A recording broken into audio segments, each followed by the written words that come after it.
তো ফার্স্টেই তো এসেছিলাম ইসকনে, আর ভেতরে তো ক্যামেরা এলাও নেই, সেই জন্য তোমাদেরকে ভেতরটা দেখাতেও পারলাম না। আর তারপর চলে এসেছিলাম নিতাই বাড়িতে, আর আজকে এখানেই হচ্ছে মেন মহোৎসবটা। আর সেই জন্যে এখানে প্রচুর ভিড়, অন্য দিনের তুলনায় আজকে প্রচণ্ড ভিড় ছিল। তো যাই হোক, এখানের পরিবেশটাও ভীষণ সুন্দর। আর ওই দেখো দেখা যাচ্ছে দূরে, ওটাই হচ্ছে নিতাই মন্দির। তো ওখানেও যাব আমরা। আর বাইরের পরিবেশটা তো ভীষণই সুন্দর, এত ফুল ফুটেছিল, এত বড় বড় গোলাপ ছিল যেগুলো দেখতে দারুণ লাগছিল। তো এখানেও এলাম, আর এখানে তো অন্য দিনের তুলনায় বললাম প্রচণ্ড ভিড় ছিল, তাও বেশ ভাল লাগছিল, একটা অন্যরকম শান্তির জায়গা লাগছিল।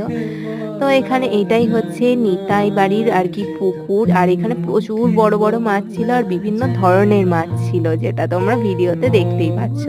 আর নেক্সট পার্টে বাকিটা দেখাচ্ছি। ওকে, বাই।